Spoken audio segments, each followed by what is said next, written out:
জায়গা থেকে যেভাবে আওয়ামী ছাত্রলীগকে নিষিদ্ধ করা হয়েছে, একইভাবে যুবলীগ, আওয়ামী লীগ এবং আওয়ামী সকল প্রেতাত্মাকে নিষিদ্ধ করতে হবে। তার আগ পর্যন্ত প্রকৃত স্বাধীনতা এবং সার্বভৌমত্ব আমরা ফেরত পাব না। সংগ্রামী সাথী এবং বন্ধুগণ, আওয়ামী প্রেতাত্মারা প্রমোশন পেয়ে আরো উন্নত জায়গায় যাচ্ছেন, আর এর মধ্যে দুঃখের সাথে আমরা দেখতে পাচ্ছি নতুন নতুন উপদেষ্টা নিয়োগের ক্ষেত্রেও সেই আওয়ামীধারী, আওয়ামী চেতনাধারী, মুজিববাদে বিশ্বাসী যারা রয়েছেন তাদেরকে নতুন করে শপথ গ্রহণ করানো হচ্ছে। এই প্রেসক্রিপশন কোথা থেকে আসছে? এই নামের তালিকা কারা প্রদান করছে?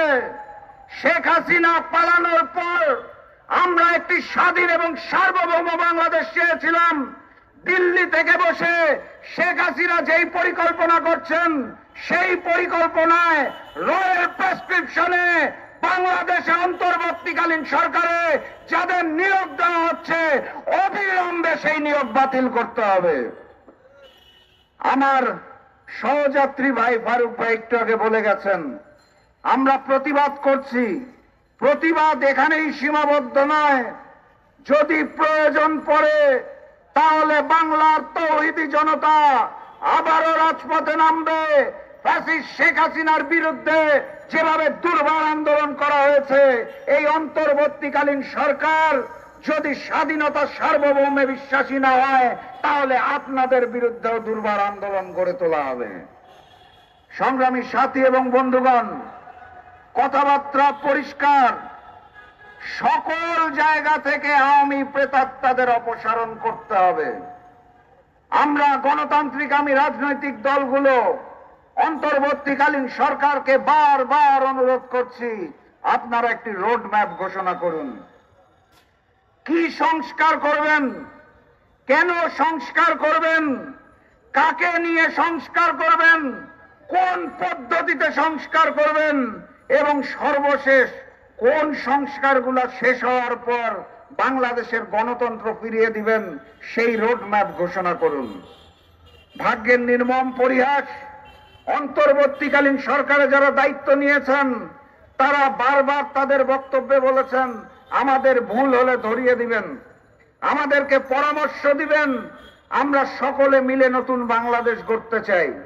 প্রফেসর মোহাম্মদ ইউনূস বলেছিলেন বাংলাদেশের সকল মানুষকে একটি পরিবার বানাতে চান, অথচ ওনারা বারবার অনুরোধের পরেও অন্তর্বর্তীকালীন সরকার একটি রোড ম্যাপ ঘোষণা করতে পারছেন না, কাল বিলম্ব করছেন এবং কাল ক্ষেপণ করছেন। বাংলাদেশের স্বাধীনতা এবং সার্বভৌমত্ব রক্ষার জন্য, আওয়ামী প্রেতাত্মাদের দূরীকরণের জন্য, আওয়ামী লীগের অপরাজনীতি বাংলাদেশ থেকে নিষিদ্ধ করার জন্য একটি গণতান্ত্রিক সরকার দরকার। জনগণ যেই ভোটটি বিগত 16 বছর ধরে দিতে পারেন নাই, সেই ভোটের মাধ্যমে যেই সরকার হয়ে আসবে জনগণের সরকার, সেটা যেই সরকারই হোক, তাদের দায়িত্ব রাষ্ট্র সংস্কার করা পূর্ণাঙ্গভাবে। অন্তর্বর্তীকালীন সরকার নামের মধ্যেই যার প্রমাণ, একটি সরকার ছিল, একটি সরকার আসবে, মাঝের সময়টাকে বলা হয় অন্তর্বর্তীকালীন সরকার। তাদের সম্পূর্ণ রাষ্ট্র ঢেলে সাজানোর দায়িত্ব নয়, তাদের দায়িত্ব জরুরি সংস্কারগুলো শেষ করে দ্রুততম সময়ের মধ্যে ভোট দেওয়া, যাতে জনগণ নির্বাচন করতে পারেন যে আমার জনপ্রতিনিধি কে হবে।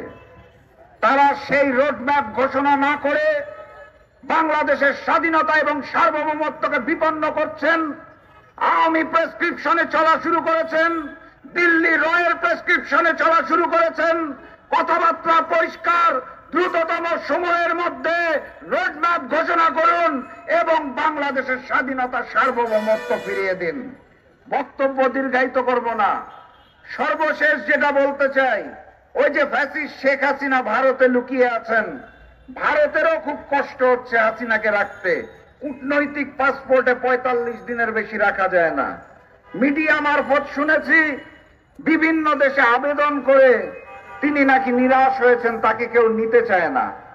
আমি ফ্যাসিস্ট শেখ হাসিনাকে একটা পরামর্শ দিতে চাই, সেটা হচ্ছে আপনার পিতা যখন বিপদে পড়েছিলেন শেখ মুজিবুর রহমান, তখন আশ্রয় নিয়েছিলেন পাকিস্তানে।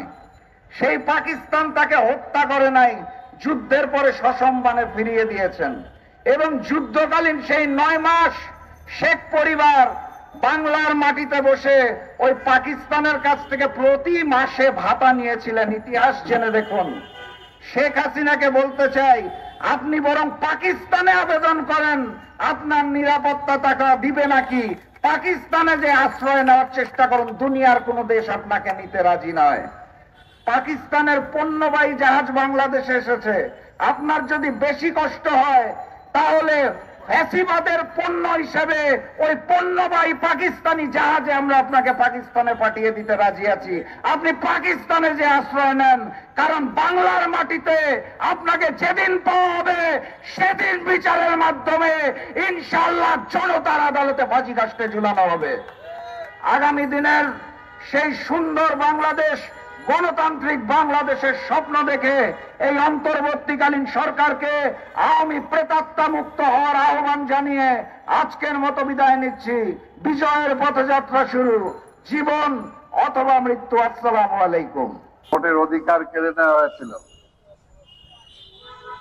এই 15 বছরে যারা নতুন ভোটার রয়েছে, তার ভোটের 7টা পর্যন্ত তারা পায় নাই। সেই ভোটের অধিকার নিশ্চিত করার জন্যই আমরা একটা অন্তর্বর্তীকালীন সরকার আমরা চেয়েছিলাম, এবং 5ই আগস্ট অভ্যুত্থানের পরে সেই সরকার গঠিত হয়েছে। আমরা জানি যে গত সরকার ফ্যাসিবাদ সেদিকে যাওয়ার কারণে সংবিধানে অনেক লঙ্ঘন করেছে, নিজের মন মতো তারা সংশোধন করেছে। তাই আমরাও চাই যে কিছু কিছু সংস্কার করে যত দ্রুত সম্ভব একটা নির্বাচন দেওয়া যায়। কিন্তু আমরা দেখতে পাচ্ছি 3 মাসের অধিক সময় চলে যাচ্ছে, তবে এই সময়টা খুব কম না। সরকার বলছে ধৈর্য ধরতে হবে, আমরা সংস্কার করে নির্বাচন দেব। আমরাও বলি আমরা ধৈর্য ধরতে রাজি আছি, কিন্তু সেই ধৈর্যটা কোনোভাবেই স্বাধীনতার পরে 72 সালে শেখ মুজিবুর রহমানও বলেছিল যে ধৈর্য ধরতে হবে, 3 বছর কিছু দিতে পারবো না, সময় দেন। কিন্তু 3 বছরের মধ্যে যখন এই দেশে দুর্ভিক্ষ উপহার তারা দিয়েছে, মানুষ না খেয়ে মারা গিয়েছে, সেনাবাহিনীতে কাউন্টার হয়েছে, শিক্ষা প্রতিষ্ঠানগুলোতে পড়াশোনার বদলে অটো পাস হয়েছে, এবং সর্বোপরি সকল রাজনৈতিক দল নিষিদ্ধ করে যখন এক দল গঠন করা হয়েছে, তখন কিন্তু আর মানুষ বসে থাকে নাই। তাই আজকে এই সরকারকেও বলবো ইতিহাস থেকে শিক্ষা নেওয়ার জন্য, ইতিহাস থেকে শিক্ষা নেওয়ার জন্য 3 মাসে কিন্তু চাল ডাল তেলের নুনের দাম কমে নাই, বিদ্যুতের দাম কমে নাই, পানির দাম কমে নাই, গ্যাসের দাম কমে নাই, মানুষের দৈনন্দিন জীবনযাত্রার মান উন্নয়ন হয় নাই। তাহলে সময় যে আমরা দিচ্ছি, এই সময় আপনারা কি করলেন সেটাও তো জনগণ জানতে চায়। পাশাপাশি আমরা দেখতে পাচ্ছি যে মাঝে মাঝেই ফ্যাসিবাদের মূল যে কারিগর, তিনি তার মূল জায়গায় বসে আছেন, সেখানে বসে মাঝে মাঝে হুঙ্কার দিচ্ছেন যে গণমুহূর্তে আমি দেশে আসতেছি, আমি স্বপ্নে দেখে নেব। আমরা বলি এই প্রেতাত্মা, তার যারা প্রেতাত্মা আছে এই দেশে এখনো বিভিন্ন ভাবে, তাদেরকে যদি দমানো না যায়, তাদের কাজের উপর ভর করে যদি আপনারা মনে করেন যে সংস্কার করবেন, তাহলে সেটা কিন্তু সেই যাত্রা আপনাদের জন্য শুভ হবে না, তারা সেটা করতেও দিবে না। আর উপদেষ্টাদের বেলায় আমরা বলেছি যেখানে একটা বিশাল মন্ত্রণালয় নিয়েও দেশ চালাতে হিমশিম খায়, সেখানে উপদেষ্টা পরিষদের সদস্য বাড়তেই পারে। কিন্তু তার মানে এই না যে উপদেষ্টা কাকে করবেন আপনি, যাকে জনগণ অন্তত গ্রহণ করবে। কিন্তু আপনার ইচ্ছা হলো একজনকে বানাই দিলাম, তাহলে তো সেটা আবার আরেক স্বৈরাচারের মতো মনোভাব হলো। আপনারাই বলছেন এক স্বৈরাচারকে পালিয়ে খেদিয়ে আপনাদেরকে আনা হয়েছে নতুন স্বৈরাচার যাতে না হয়। তাই এখন রাষ্ট্র চালাতে যে আমরা বলবো যে কোনো সিদ্ধান্তই আপনি গ্রহণ করেন না কেন, আন্দোলনকারী রাজনৈতিক দলগুলোর সাথে আলোচনা করেন, আলোচনা করে সর্বজন গ্রহণযোগ্য যে সমস্ত উপদেশ লোক ব্যক্তি আছে যারা বিভিন্ন বিষয়ে বিভিন্ন সাবজেক্টে যারা আপনাকে সহযোগিতা করতে পারবে, যারা দেশের কল্যাণে কাজ করতে পারবে, যারা নির্লোভ, যাদের অন্য কোনো দলের সাথে আনুগত্য নাই, ফ্যাসিবাদের ধারে কাছে যারা ছিল না, সেই ধরনের দেশপ্রেমিক লোকজনদেরকে নিয়ে আপনি উপদেষ্টা করেন, কোনো আপত্তি নাই। কিন্তু এমন লোকজনকে করেন যাকে আপনার আজকে আন্দোলনকারী সেই ছাত্ররাও আজকে সেটা মানতে পারছে না। তাই এই সমস্ত সিদ্ধান্ত থেকে দূরে থাকার জন্য আমরা অনুরোধ করব। আর একটা কথাই বলবো যে সময় ক্ষেপণ করে লাভ নাই। আরেকটা কথা আপনাকে মনে করায় দিতে চাই, শেখ হাসিনা 15টা বছর নির্বাচন দেয় নাই। কেন দেয় নাই? মনে করছিল নির্বাচন দিলেই যদি বিএনপি আইসা পড়ে, নির্বাচন দিলেই যদি তারেক চলে আসে, এই কারণে হাসিনাকে আমরা বলতে শুনছি। সেজন্য আমরা হাসিনাকে বলতে শুনছি কিসের জন্য নির্বাচন দিব? তারেক এসে দেশ চালাবো এটার জন্য? আজকের এই সরকারের মধ্যেও কি কারো মাথায় ওই ভূত আছে কিনা যে নির্বাচন দিলে যদি আবার বিএনপি চলে আসে? আরে ভাই, নির্বাচন দিলে তো বিএনপি আসবেই, এই ব্যাপারে কি কারো কোনো সন্দেহ আছে? দেশবাসীর সন্দেহ নাই। আর যদি আপনারা বিএনপি ঠেকানোর মতো কিছু চিন্তা করেন, তাহলে তো আপনাদের চিন্তা ভাবনা অন্য কিছু আছে মনে হবে। আমরা বিশ্বাস করতে চাই না সেটা, আমরা বিশ্বাস করতে চাই না। এই সরকার একটি নিরপেক্ষ সরকার, নির্দলীয় সরকার। একটা নিরপেক্ষ নির্বাচন আপনারা দেবেন। জনগণ কাকে ভোট দিবে সেটা জনগণের ব্যাপার, সেটা আপনারা নির্ধারণ করার কেউ না, আপনার চিন্তা ভাবনা করারও কেউ না। আপনাদের পিছন থেকে যদি কেউ বলে যে ভোট দিলে এখনই যদি ভোট দাও বিএনপি চলে আসবে, তাহলে তারা বুঝবে যে তারা হলো ফ্যাসিবাদের দোসর। তারা ফ্যাসিবাদকে ফিরে আনতে চায়, তারা দেশে আরেকটা অরাজকতা সৃষ্টি করতে চায়। আর বিএনপির পক্ষ থেকে আমরা বলতে চাই, বিএনপি ক্ষমতায় বিশ্বাস করে না।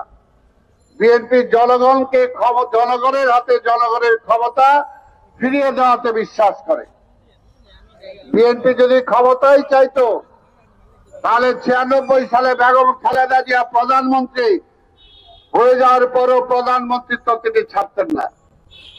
বিএনপি যদি ক্ষমতায় চাইতো, তাহলে 5ই আগস্টে সকল বিরোধী দল আন্দোলনকারী বিরোধী দলকে নিয়ে তাহলে সেদিনই জাতীয় সরকার গঠন করতে চাইতো। আমরা সেটা চাই নাই। আমরা চাই একটা জনগণের ভোট, জনগণের ভোটের মাধ্যমে বিএনপি ক্ষমতায় যেতে চায়। আর বিএনপি একক ক্ষমতাতেও বিশ্বাস করে না। আমাদের নেতা দেশনায়ক তারেক রহমান বলেছেন, আমরা যদি নির্বাচিত হই তাহলে আন্দোলনকারী সকল দলকে নিয়ে আমরা জাতীয় সরকার গঠন করব। কাজে বিএনপির ক্ষমতার লোভ নাই। আওয়ামী লীগ দেশটাকে তাদের মতো সেই তলাবিহীন ঝুড়িতে রূপান্তরিত করেছে।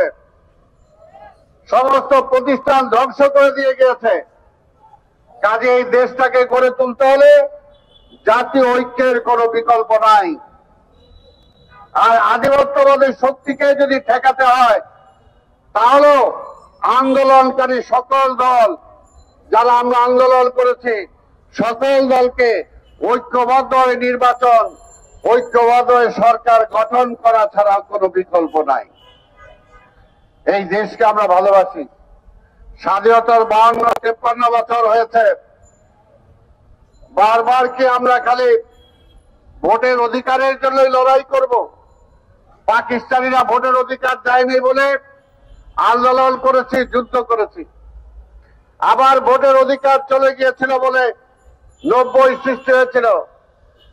আবার ভোটের অধিকার চলে গিয়েছিল বলে এই 5ই আগস্ট আবার অভ্যুত্থান হয়েছে। আবার কি ভোটের অধিকারের জন্য আবার বারবার লড়াই করতে হবে? তাহলে দেশটাকে কখন আমরা গড়ে তুলব?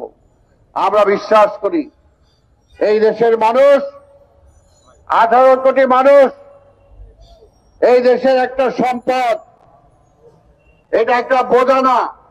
যদি জনসংখ্যাকে আমরা কাজে লাগাতে পারি, আমরা যদি চুরি বন্ধ করতে পারি, লুট বন্ধ করতে পারি, এমপি মন্ত্রী হওয়ার সাথে সাথে নিজের ভাগ্য পরিবর্তন করার পথ বন্ধ করতে পারি, তাহলে কিন্তু এই দেশের মানুষের জন্য কিছু করা সম্ভব। যেটা আমাদের নেতা জিয়া রহমান করেছিলেন। জিয়া রহমান ক্ষমতায় আসার আগে এই দেশের মানুষ না খেতে পেয়ে এই প্রেস ক্লাবের সামনে আমরা দেখেছি বেওয়ারিশ লাশ পড়ে থাকতে।